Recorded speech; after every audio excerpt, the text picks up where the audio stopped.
ଆସନ୍ତୁ ଶୁଣିବା ଗଳ୍ପ ଫୁଲ ଫୁଟିବାର ବେଳ। ଗାଳ୍ପିକା ଜୟନ୍ତୀ ରଥ। ବାପାଙ୍କଠୁ ଚିଠି ଆସିଛି କହି ଗୋଟାଏ ଆଶ୍ଚର୍ଯ୍ୟ ଉପହାର ଦେବାର ଭାବ ମୁହଁରେ ଫୁଟେଇ ଖଟ ଧାର ପାଖରେ ଠିଆ ହୋଇ ରହିଲା ପ୍ରଣବ। ବୋଧେ ଭାବୁଥିଲା ଏଇତିକ କଥା ଶୋଭାକୁ ଚଞ୍ଚଳ ଚକିତ କରିବା ପାଇଁ ଯଥେଷ୍ଟ।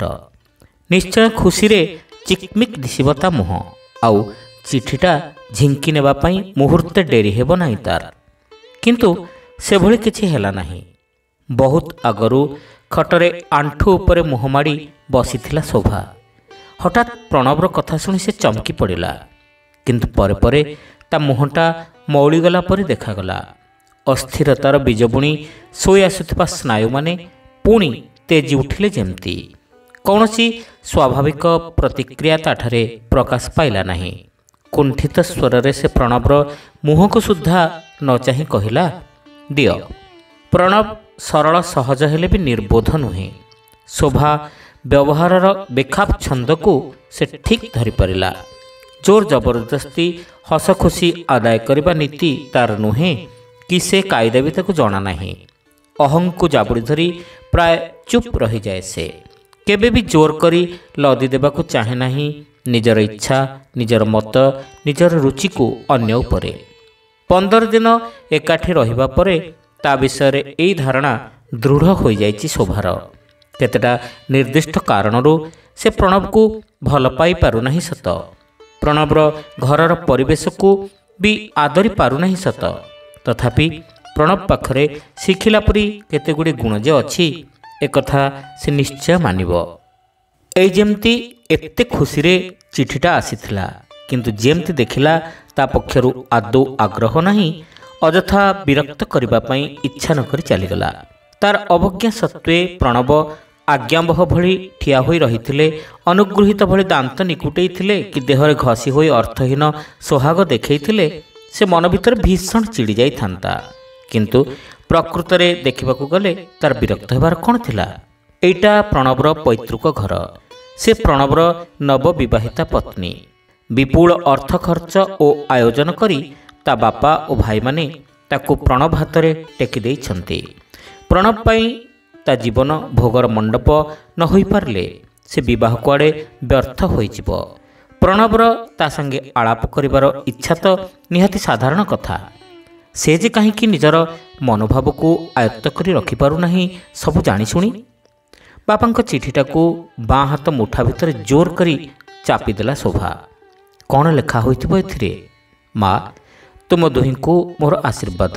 ନୂଆ ଘର, ନୂଆ ପରିବେଶ, ନୂଆ ଚଳଣି ସହିତ ଖାପ ଖୁଆଇ ଚଳିବାରେ କିଛି ଅସୁବିଧା ହେଉନଥିବ ଆଶା। ଯେକୌଣସି ପରିସ୍ଥିତିକୁ ସାମ୍ନା କରି ଚଳିବାର ମନୋବଳ ତୋର ଅଛି।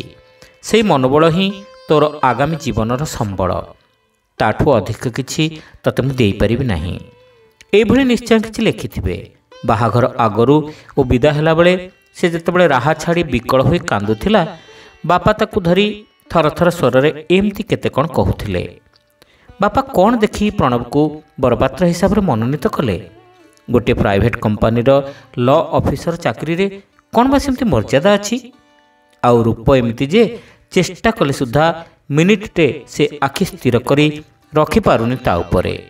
ମଣିଷଟା ଏମିତି ଯେ ଅନୁପାତ ବୋଲି ଗୋଟେ ଜିନିଷ ଦେହର କୌଣସି ଅଂଶରେ ବି ନାହିଁ। ମୁଣ୍ଡରେ ମଝି ଯାଏଁ ବାଳ ନାହିଁ।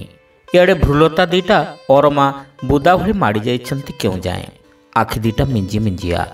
ନାକ ଅଗଟା ଏଡ଼ିକି ଓସାର ଯେ ଚାରଣିଟେ ଥୋଇଦେଲେ ତା ଉପରେ ରହିଯିବ।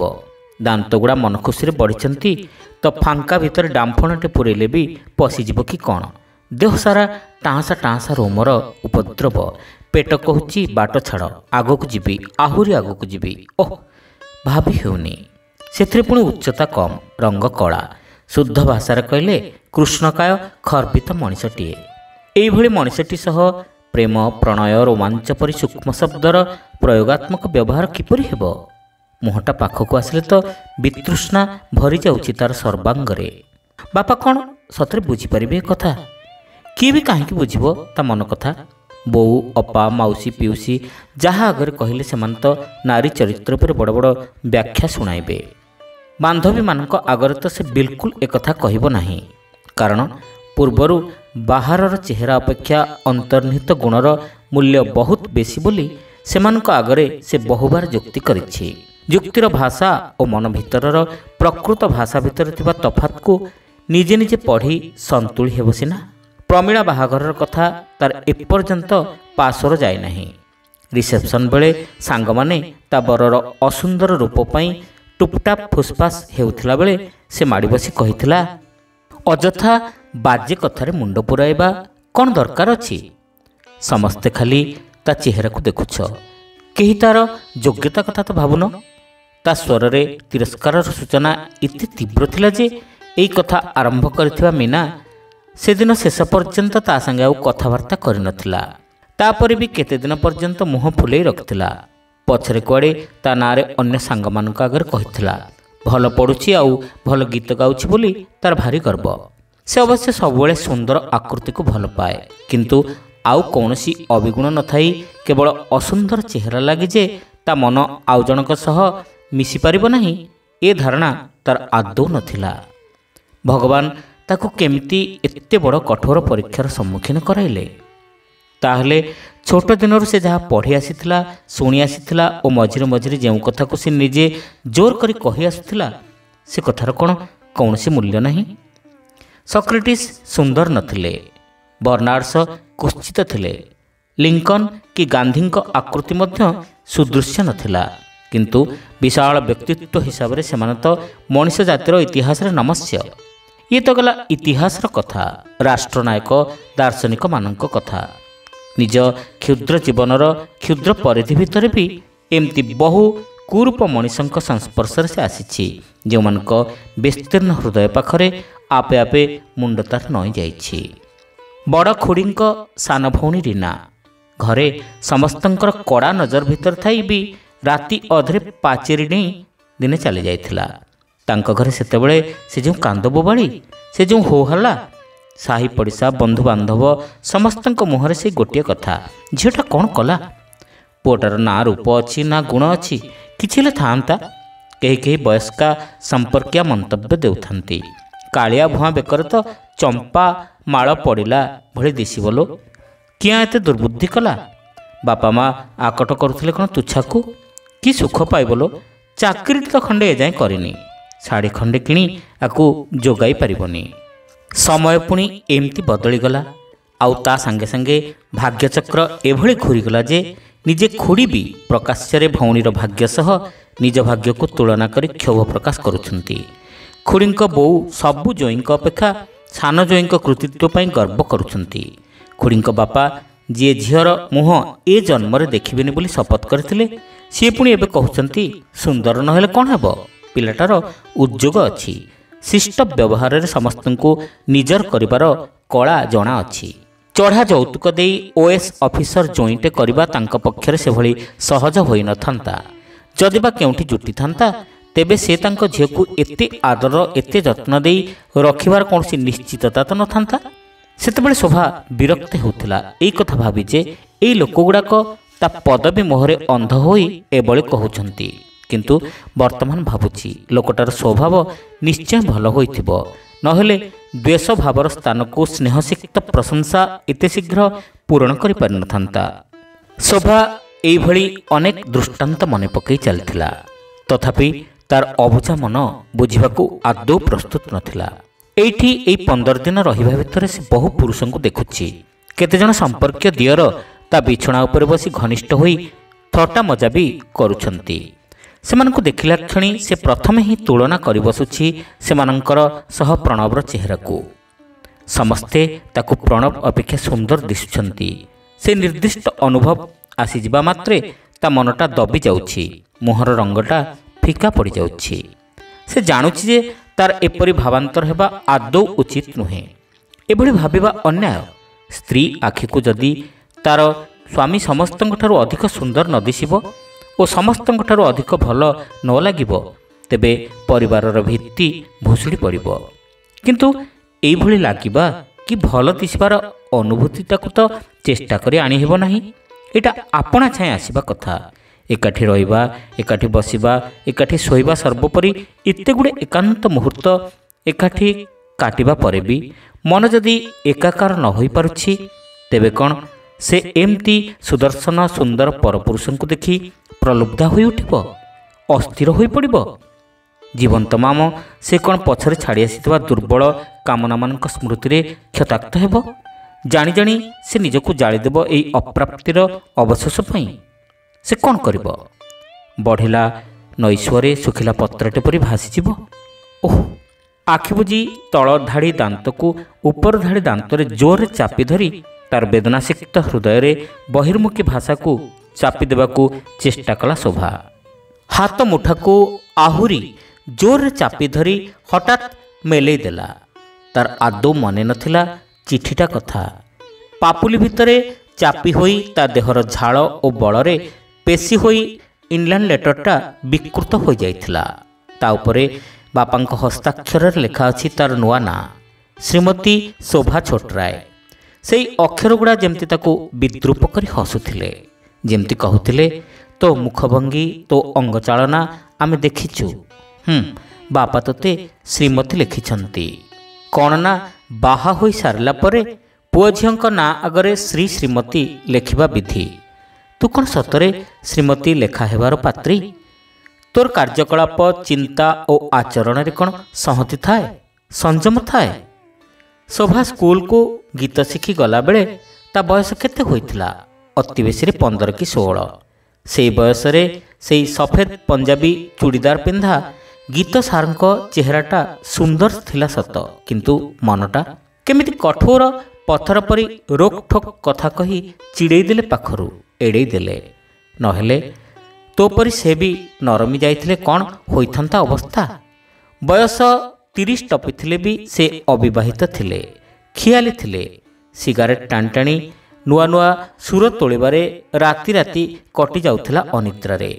ତାଙ୍କର ମୁଣ୍ଡକୁଣ୍ଡା, ତାଙ୍କ ଚାହାଣୀ, ତାଙ୍କ ଚାଲି, ତାଙ୍କ କଥା ସବୁର ଆକର୍ଷଣରେ ଟାଣି ହୋଇ ଅନ୍ଧ ଭଳି ତୁ ବାଟ ହୁଡ଼ି ନଥିଲୁ? ସେ ଆଖି ତରାଟି କଟମଟ କରି ଚାହୁଁଥିଲେ। ସାମାନ୍ୟ ସାମାନ୍ୟ ଭୁଲ ପାଇଁ ଜାଣିଶୁଣି ଅତି ରୁକ୍ଷ ଭାଷାରେ ଗାଳି ଦେଉଥିଲେ। ଶେଷରେ ତୋର ସବୁ ଲୁହ ଅଭିମାନକୁ ଉପେକ୍ଷା କରି କହିଦେଲେ, ତମ ପରି ଝିଅ ପାଖେ ଏଭଳି ଆଚରଣ ସୁନ୍ଦର ଦିଶୁନାହିଁ। କି ବିଷମ ଲଜ୍ଜା ଓ ଗ୍ଳାନିରେ ସଢ଼ି ଯାଇଥିଲୁ ସେତେବେଳେ। କି ଭୟଙ୍କର ପରିଣତିରୁ ବି ଉଦ୍ଧାର ପାଇଯାଇଛୁ। ଆଉ କେହି ନ ଜାଣିଲେ ବି ତୁ ନିଜେ ଜାଣିଛୁ। କେତେ ରାତି ଖୋଲା ଛାତ ଉପରେ ଆକାଶକୁ ଚାହିଁ ତୁ କାନ୍ଦିଛୁ ସେଇ ଅପମାନର ଜ୍ୱାଳାରେ। କେତେ ଗୀତର ସୁର ତୁ ହଜେଇଛୁ ତୋର ନିଜର ସେଇ ପ୍ରଥମ ବିଫଳ ଦୁର୍ବଳ କାମନାର ଅଗ୍ନିଦାହରେ। ଇଏ ତ ଗଲା ପିଲାବେଳର କଥା। ଦାୟିତ୍ୱ ଜ୍ଞାନ ଆସିବାର ବୟସ ହୋଇଯାଇଛି ବୋଲି ଭରସା କରି ବାପା ବୋଉ ତତେ ଯେତେବେଳେ MA ପଢ଼ିବାକୁ ହଷ୍ଟେଲରେ ଛାଡ଼ି ଦେଇଥିଲେ, ସେତେବେଳେ କ'ଣ କମ୍ ଦୁଃସାହସ ଦେଖେଇଛୁ? ସ୍ଥାନୀୟ ଅଭିଭାବକ ହିସାବରେ ଯେଉଁ ନିକଟ ସମ୍ପର୍କୀୟ ପିଉସୀଙ୍କ ଜିମା ତତେ ଛାଡ଼ି ଆସିଥିଲେ, କ'ଣ ଦରକାର ଥିଲା ତାଙ୍କ ଦିଅର ସହିତ ତୋର ଘନିଷ୍ଠ ହେବାରେ? ଅନ୍ୟର ଆଖିକୁ ବାଧିଲା ପରି ହଷ୍ଟେଲ ସାମ୍ନାର କେଉଁ ଗଛ ତଳେ ତା ସାଙ୍ଗେ ଘଣ୍ଟା ଘଣ୍ଟା ଧରି ଗପିବା, କି ଏକାଠି ରିକ୍ସାରେ ବସି ସିନେମା ଦେଖିଯିବା ଏବଂ ସେଥିପାଇଁ ଅନ୍ୟମାନଙ୍କର କଟୁ ଇଙ୍ଗିତ ଶୁଣିବାର ପ୍ରୟୋଜନ କିଛି ଥିଲା ବୋଲି ଭାବୁଛୁ? ବାହାଘର ଆଗରୁ ଏଭଳି କାମ କେତେଟା ରକ୍ଷଣଶୀଳ ଓଡ଼ିଆ ଘରର ଝିଅ କରନ୍ତି। ସଂଗ୍ରାମର ମୋଟା ଟଙ୍କାର ଆର୍ମି ଡାକ୍ତର ଚାକିରି, ତାର ବିଦେଶୀ ଢାଞ୍ଚାର ଇଂରାଜୀ ଉଚ୍ଚାରଣ, ତାର ଉଚ୍ଚ ବଳିଷ୍ଠ ଦେହ, ତାର ଚିକ୍ ଚିକ୍ ଧଳା ଦାନ୍ତ, ଚିପା ଚିପା ହସ, ଘଞ୍ଚ କଳା ବାଳ, ସବୁବେଳେ ଟେକି ହେଲା ପରି ରହିଥିବା ଆଖିର ସଜଳ ପତା, ବୁଦ୍ଧିଦୀପ୍ତ ଠାଣି କିଭଳି ଆୟତ୍ତ କରି ରଖୁଥିଲା ତୋର ପ୍ରତ୍ୟେକ ମୁହୂର୍ତ୍ତକୁ, ପ୍ରତ୍ୟେକ ଶ୍ୱାସ ପ୍ରଶ୍ୱାସକୁ। ତୋଠାରୁ ଯଥେଷ୍ଟ ସୁନ୍ଦରୀ ସେଇ ପଞ୍ଜାବୀ ଝିଅର, ଯିଏକି ତୋ ସାଙ୍ଗେ ସଂଗ୍ରାମର ଘନିଷ୍ଠ ହେବା ପରେ ତା ହସ୍ପିଟାଲରେ ନର୍ସ ଭାବରେ ଯୋଗଦେଲା। ସେଇ ନର୍ସର ସାନ୍ନିଧ୍ୟ ପାଇବା ପରେ ତୋ ସହ କେମିତି ତାର ଭାବ ବିନିମୟ ଧୀରେ ଧୀରେ ଶିଥିଳ ହୋଇଗଲା ଓ ପରେ ନିଶ୍ଚିହ୍ନ ହୋଇଗଲା, ମନେ ନାହିଁ ତୋର? ପ୍ରଥମେ ତୋ ସହିତ ତାଙ୍କ ଦିଅରର ମିଳାମିଶାକୁ ପରୋକ୍ଷରେ ସମର୍ଥନ କରୁଥିବା ତୋର ସେଇ ପିଉସୀ ପୁଣି କେତେ ଖୁସି ଓ ଆଗ୍ରହରେ ସେଇ ପଞ୍ଜାବୀ ଝିଅର ଫଟୋ ଦେଖାଇ ବିନା ଆୟାସରେ କହିଦେଲେ, ଏଇ ଝିଅଟିକୁ ସଂଗ୍ରାମ ପସନ୍ଦ କରିଛି, ଦେଖିଲୁ ବହୁତ ସୁନ୍ଦର ନୁହେଁ? ସେହି ପ୍ରବଞ୍ଚନାର ମୁହୂର୍ତ୍ତ ज्वाला जर्जरित मुहूर्त मानक स्मृति तो ए जन्मरे तू कदापि पासुरी पारिबु नाही। सेई धक्कारे तू केते भांगिरुजी चोरमार होइछु। हॉस्टेल बिछणारे फुली फुली कांदिछु। अंतरंग बांधवी मानक आगरे मिछि मिछिका बापांक दुर्बल स्वास्थ्यर बाहाना देखि हॉस्टेल रु घर को पळे आछछु। मनर एकाग्रता हराई सेमिस्टर परीक्षा देबा भी बंद कर देइछु। ए प्रकार विदीर्ण विध्वस्त प्रेमर अनुभूति तो भली केतेटा झियंक जीवन रे घटिथिबो। एठी सासु कमा पूर्णच्छेदहीन कथा पीढ़ीर फर्द खोलिला बेले तू अस्तव्यस्त होई पड़ी ऊपर हाई मारुछु ढोलाउछु। सासु स्वभाव सुलभ भंगी कलरे पान खंडे जाकी कौनसी विशेष घटना वर्णना कला बेले सेतेबेले पुनुटा एडिकी छोटिया छुआटे होइथाए। रानू पेटर थाए तो बापांकर तो बुला चाकरी। मु एते बड़ घरे पूरा एकुटिया स्त्री लोकटे। मने मने छिगुले ही तू कहूछु डाकिलेनी मते तुमको आसी जगी थांती तम पेटर छुआ को भी सा। प्रणव मोजा पिंधिबा आगरू पादरे पाउडर पकाइला बेले कि विशेष जत्नर सह मुहरे आफ्टर सेफ लगेला बेले मने मने तू विद्रूप करुछु। आउ जदि टिके सुंदर होइथांत आहुरी केते सौकी करुथांत। रानू शाढ़ी कि सेंट कि नेल पॉलिश इत्यादि नेबा पई दी चारि थर आलमीरा कि सुटकेसर चाबी मागिदेले ता ऊपर भीषण चिड़ी जाउछु। हाँ बेसी ननद पणिया देखई होउछि। मु आउ ननद होई नथिली। सब कथा को मुठेबा जाबुड़ीबा अख्तियार करिबा ई कि कदर्य अभ्यास के जानी। दियर राति रे डेरी करी घर को फेरले खाइबा जिनस गरम करू करू तू गारु गारु हेउछु। नियम नाही श्रृंखला नाही की घरटा के जानी। शशुर बेल बेल जमीबाड़ी संक्रांतीय मकदमा कथा बड़ पाटी रे तो सासु ओ स्वामी सह गपिला बेले तो मुंड भारी हो जाउछि। मान सम्मान ज्ञान भूली तू समालोचना करुछु तिरस्कार करुछु। अଯଥା लिटिगेशन रे पशिबार मनोवृत्ति लोक गुड़ाकर। बापा न बुझी न सुझी मते ए खाल रे पकाई देले। निजे शांति रे रहिबाकू मन नाही कि काहाकू रखी देबेनी। राति अध जाए ए पाला चलिथिबो। केउठी केउ वकील को फीस दिया होइनी। केउ बिलर किए हिड़ भांगी पशिलानी तो पुलिस फोर्स को खबर दियो। खाली एई पाला। किंतु बिचारी बहुभाषिणी सासुंक हृदयटा कि निष्कपट। शशुर स्पष्टवादी क्षणक हेले भी केते स्नेही। बजार को जाइथिले छेनापोड़ टिके आनी आग तो हाथ में धरई दियंती। ने ने तो बो कहूला तू पूरा कुआड़ मिठा खाइबा को बहुत भल पाऊ। दियर ननद माने समय ज्ञान भूली डेरी रे सोई डेरी रे उठंतु। एका दिन के भिसीआर लगे तीन तीनटा सिनेमा देखंतु कि घरर आय डेई निज निज फैशन पाई बेसी खर्च करंतु। तोते तो भल पाउछंती। तो पाई नियमित इंग्लैंड लफाफा जोगाई देउछंती ना नहीं। तते पंकज उदास अनुप जलोटांको कैसेट आनी देउछंती ना नहीं। सांगरे ब्रिज खेलिबाकू एकाठी टीवी सीरियल देखिबाकू डाकु नाहंती। तो रंधा भल न लगिले भी बाधिला परि कटु मंतव्य तो देउ नाहंती। ए सब सत्वे तू सेमानकू निजर भाभी पारि नाहु। निजर अजस्र दोष दुर्बलता थाई भी ममत्व भावर पराभव किछि कम नुहे तो। सेमाने जहा भी हुअन्तु तो भली एकाधिक बार विफल प्रेमर अभिसार रचि नथिबे। पात्र अपात्र भली हृदय समर्पण करी निजको निशेष करि नथिबे। आत्म अपमानर तीव्र ज्वालारे जर्जरित होई नथिबे। तो निज पई स्वप्नरे देखि उच्चकित होई उठिबा भली सुंदर मनिषटिए प्रणव न होई पारे। किंतु विचार ओ विवेचना शक्तिर नजीर तोठारु तार निश्चय यथेष्ट बेसी। ता पाखे स्त्री भावे तू निजको समर्पण न कले से कष्ट निश्चय पाइब। किंतु सेई दुखरे पागल होई जीव नहीं कदापि। तू संग्राम पाखे ठकी होईगला परे झुरी झुरी कंटा हो जाइथिलु। तो निज पाठपढ़ा निज गीत भूली एभली कि दुर्बल मुहूर्त मानकरे निज जीवन हारिदेवा कथा चिंता कर नथिलु। देखि पारुनु तू निदर आळ देखि सोई जीवाकू चाहिए अलस भंगी देखि गपिबाकू आग्रह प्रकाश न कले से जोर करी दाबी साब्यस्त करने तिलार्ध चेष्टा करूनाही। बेड लाइट्र स्वल्प आलोकरे शोईजा पर्यंत न्यूज पेपर पढ़ुछि मैगजीन पढ़ुछि।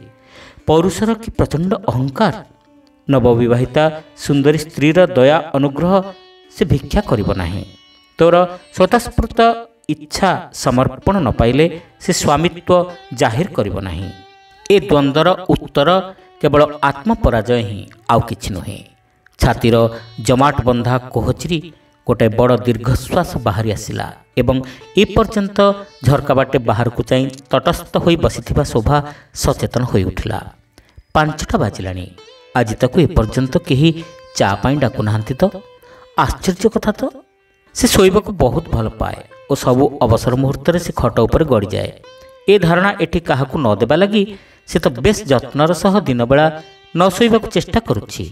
ସାରା ଖରାବେଳ ତ ସେ ଏଠି ଖଟ ଉପରେ ବସି ରହିଛି। ତାକୁ କାହିଁକି କେହି ଡାକୁନାହାନ୍ତି? ସେ ତରବରରେ ଚିଠିଟା ଖୋଲି ପଢ଼ି ବସିଲା। ବାପା ଲେଖିଛନ୍ତି, ମା ଜମା ବ୍ୟସ୍ତ ହେବୁ ନାହିଁ। 16 ମଙ୍ଗଳା ପରେ ତତେ ଆଣିବାକୁ ଯିବି। ତାପରେ ଘରେ ଚୈତ୍ର ମାସ ପଡ଼ିଯାଉଛି ତ, ତେଣୁ ତୁ ଏଠି ବେଶ୍ କିଛି ଦିନ ରହିଯାଇପାରିବୁ। ଚିଠି ପଢ଼ା ନ ସରୁଣୁ କଥା କହୁ କହୁ ଭିତରକୁ ରାନୁ ପଶି ଆସିଲା। ଭାଉଜ ତମେ କ'ଣ ଆଜି ଉଠିବନି କି? ଚିଠିଟା ବୁଝିଦେଇ ଶୋଭା ଉତ୍ତର ଦେଲା, ମୁଁ ତ ଜମା ଶୋଇନି। ଖିଲଖିଲ ହସି ଭୁରୁ ନଚେଇ ରାନୁ କହିଲା, ଭାଇ ତ କହିଲା ତମ ମୁଣ୍ଡ କ'ଣ ହେଉଛି, ତମକୁ କେହି ଉଠେଇବେନି। ମୁଁ କେମିତି ଜାଣିଲି ତମେ ଶୋଇନ ବୋଲି? ସତେ? ବିସ୍ମୟରେ ଆଖି ବଡ଼ ବଡ଼ ହୋଇଗଲା ଶୋଭାର। ଅନ୍ତରରୁ ବାହାରି ଆସୁଥିବା ଆବେଗକୁ ସେ ଆଉ ରୋକିପାରିଲା ନାହିଁ। ହଁ, ବୋଉ ଆଗରେ ଭାଇ କ'ଣ କହୁଥିଲା ଜାଣିଛ? ପାଖକୁ ଘୁଞ୍ଚି ଆସି ଗୁପ୍ତ ସମାଚାର ଶୁଣାଇବା ଭଙ୍ଗୀରେ ରାନୁ କହିଲା, ଜାଣିଛ? ବୋଉ ଆଗେ କହିଲା, ଉପର ମହଲାର କଡ଼ ଘରଟା ଖାଲି ପଡ଼ିଛି। ଶୋଭାର ସବୁତକ ଇନ୍ଷ୍ଟ୍ରୁମେଣ୍ଟ ସେଇଠି ରଖିଲେ ତ ହୁଅନ୍ତା। ସକାଳ ସନ୍ଧ୍ୟାରେ ସେ ତାର ରେୱାଜ କରନ୍ତା। ଏକା ବସି ବସି ବୋର୍ ହୋଇଯାଉଛି ତ। ବୋଉ ଟିକେ କୁଣ୍ଠାଉଥିଲା, ନୂଆ ବୋହୂଟା କ'ଣ ବଡ଼ ପାଟିରେ ଗୀତ ବୋଲିବ ବୋଲି। ଭାଇ ସେଇଠୁ ବିରକ୍ତ ହୋଇ କହିଲା, ନୂଆ ତ ପୁଣି ଦିନେ ପୁରୁଣା ହେବ। ଏମିତି ବସି ବସି ଅଭ୍ୟାସ ଛାଡ଼ିଗଲେ ପୁରା ଛାଡ଼ିଯିବ ଯେ। ଏତେ ବର୍ଷ ଅଭ୍ୟାସ କରି ଶିଖିଛି, ତା ମନଟା କଷ୍ଟ ହେଉନଥିବ। ବୋଉ ଆଉ ସେଇଠୁ କିଛି କହିଲାନି। ଭାଇ ତ ଜମା ବେଶୀ କଥା କହେନି, ଆଉ ଯାହା କହିବ ତା କଥା କେହି କାଟିପାରିବେନି। ଶୋଭା ଅନ୍ୟମନସ୍କ ହୋଇସାରିଥିଲା। ଆପଣା ଛାଏଁ ତା ପାଟିରୁ ଖାଲି ଗୋଟିଏ ଶବ୍ଦ ବାହାରିଲା, ହୁଁ। ପରେ ପରେ ସାଙ୍ଗ ଘରକୁ ଯିବା ଲାଗି ତରତର ହୋଇ ରାନୁ ବାହାରିଗଲା। ଶୋଭା ଭାବି ଯାଉଥିଲା, ଆଉ ଗୋଟିଏ ଦିନ ଛାଡ଼ିକରି ବାପା ଆସିବେ। ସେ ଏଠି ସମସ୍ତଙ୍କୁ ଛାଡ଼ି, ପ୍ରଣବକୁ ଛାଡ଼ି ଚାଲିଯିବ। ସେଠି ବୋଉ, ବାପା, ଅପା, ଭାଇ ଭାଉଜ, ସାଙ୍ଗସାଥି ସମସ୍ତେ ବେଢ଼ି ଯାଇ ତାକୁ ପଚାରିବେ ତା ନୂଆ ଜୀବନର ନୂଆ ଅନୁଭୂତି କଥା, ନୂଆ ସାଥୀଟି ସହ ତାର ସ୍ନେହ ସୋହାଗ ଭାବ ବିନିମୟର କଥା। ସେ ସମସ୍ତଙ୍କୁ କ'ଣ କହିବ? କିଏ ଯଦି ପଚାରିବ ଏତେ ଶୁଖି ଯାଇଛୁ କାହିଁକି, ତେବେ ସେ ଆଖି କୁଞ୍ଚେଇ କହିଦେବ ବୋଧେ, ସେଠି ସେମାନେ ସମସ୍ତେ ଏତେ କମ୍ ଲୁଣ ଖାଆନ୍ତି ଯେ ଡାଲି, ତରକାରୀ, ଚିକେନ, ମଟନ ଯାହା ହେଉ ପାଟିକି କିଛି ରୁଚେନି। ମୁଁ ଜମା ଖାଇପାରୁନି। ପୁଣି କେହି ବି ମିଠା ଖାଆନ୍ତି ନାହିଁ। ନିଜ ପାଇଁ ଖାଲି କେମିତି କହିବି? ବୋଉ ସବୁ କାମ ଭିତରେ ବି ଗୋଡ଼େଇ ଗୋଡ଼େଇ ତା ମୁହଁକୁ ଚାହୁଁଥିବ। ଝିଅ ମୁହଁଟା ଖୁସିରେ ପୁରିଲା ପୁରିଲା ଦିଶୁଛି ତ। ପାଖ ଘର ଭାଉଜ ଟିକନିକ୍ ଉଖାରି ଉଖାରି ପଚାରୁଥିବେ, କାଳେ ତା ପାଟିରୁ ମଧୁର ଗୋପନ କଥା କିଛି ବାହାରିଯିବ। ସେଇ ପ୍ରଶ୍ନବାଚକ ଚାହାଣୀ, ସେଇ ସରଳ ଉତ୍ସୁକତାର କି ଉତ୍ତର ସେ ଦେବ? ସେ ତ କଦାପି କହିପାରିବ ନାହିଁ ଯେ ସେଇ ଅସୁନ୍ଦର ମଣିଷଟାର ଛାଇ ସୁଦ୍ଧା ମୁଁ ମାଡ଼ି ନାହିଁ। ସବୁ ମଣିଷ ପ୍ରେମିକ ହୋଇପାରନ୍ତିନି। ଠିକ୍ ସେଇଭଳି ସବୁ ପ୍ରେମିକ ବି ଯଥାର୍ଥ ପୁରୁଷ ନ ହୋଇପାରନ୍ତି। ପ୍ରଣବ ଯେ ପ୍ରତି ଇଞ୍ଚରେ ଜଣେ ପୁରୁଷ, ସେ କଥା ସେ ନିଜେ ଜାଣିସାରିଲାଣି। ତାର ପୁରୁଷାକାରର ତେଜ ନିଜ ଅଜାଣତରେ ବି ଶୋଭାକୁ ଗ୍ରାସ କରିସାରିଲାଣି। ଦେହ ନଇଁବା ଆଗରୁ ମନ ନଇଁ ସାରିଲାଣି। ତା ଚେହେରାକୁ ଆଙ୍ଗୁଠି ଦେଖି ସେ ନିଜ ବିଚାରର ଅବମାନନା କରିପାରିବ ନାହିଁ। ରାତିରେ ଶୋଇବାକୁ ଆସିବା ବେଳେ ସେ ନିଶ୍ଚୟ ଆଜି ପ୍ରଣବଠୁ ଭୁଲ ମାଗିନେବ। ପୁଣି ଥରେ ତାର ପାଦ ଛୁଇଁ ତାର ସ୍ୱାମିତ୍ୱ ସ୍ୱୀକାର କରିନେବ। ବାରଣ୍ଡା ପାଖରୁ ରହି ରହି ଶାଶୁ ଡାକୁଥିଲେ, ଆଲୋ ତୋ ବାପା କ'ଣ ଲେଖିଛନ୍ତି ବା? ସମୁଦି ସମୁଦୁଣୀ ସମସ୍ତେ ଭଲ ଅଛନ୍ତି ତ? ତୋ ଭାଉଜର ସେ ନବରଙ୍ଗିଆ ଚଗଲା ଟୋକା ଖଣ୍ଡକ? ଶୋଭା ମନେ ମନେ ନିଜକୁ ପ୍ରସ୍ତୁତ କରିନେଲା। ବାରଣ୍ଡା ଉପରେ ବୟସ ଖସି ଆସୁଥିବା ଗପୁଡ଼ି ମାଟିଏ ଗୋଡ଼ ଲମ୍ବେଇ ବସିଥିବ। ତା କଥା କେହି ଶୁଣୁ କି ନ ଶୁଣୁ, ସେ ନିଶ୍ଚୟ କିଛି ନା କିଛି କହୁଥିବ ପାନ ଚୋବେଇ, ପଚାରୁଥିବ, କିଛି ଉତ୍ତର ପାଉ କି ନ ପାଉ। ଆଉ ସହଜେ ତ ନୂଆ ବୋହୂଟେ ଘରେ ଅଛି, ଅଲବତ୍ କଥା ଶୁଣିବ। ଯାଉଛି ଯାଉଛି କହି ମନକୁ ମନ ହସି ଦେଇ ଖଟରୁ ଉଠିଗଲା ଶୋଭା। କିଛି କ୍ଷଣ ପୂର୍ବର ଦ୍ୱନ୍ଦ୍ୱ, ଗ୍ଳାନି, ଆତ୍ମପରାଜୟ ଇତ୍ୟାଦି ମାନସିକ ବିକାରରେ ଆଉଟୁ ପାଉଟୁ ହୋଇଥିବା ଶୋଭାର ଚେହେରାଠାରୁ ଏହି ଆଜ୍ଞାତତ୍ପରା ବଧୂ ଶୋଭାର ଚେହେରା ଭିନ୍ନ ଥିଲା। ଶ୍ରୋତାବନ୍ଧୁ, ଏଇଠି ଶେଷ ହେଲା ଗଳ୍ପ ଫୁଲ ଫୁଟିବାର ବେଳ। ଗପଟି ଆପଣମାନଙ୍କୁ କେମିତି ଲାଗିଲା କମେଣ୍ଟ କରି ନିଶ୍ଚିତ ଜଣାଇବେ। ଚ୍ୟାନେଲରେ ନୂଆ ହୋଇଥିଲେ ସବସ୍କ୍ରାଇବ୍ କରିବାକୁ ଭୁଲିବେ ନାହିଁ। ରହିଲୁ, ନମସ୍କାର।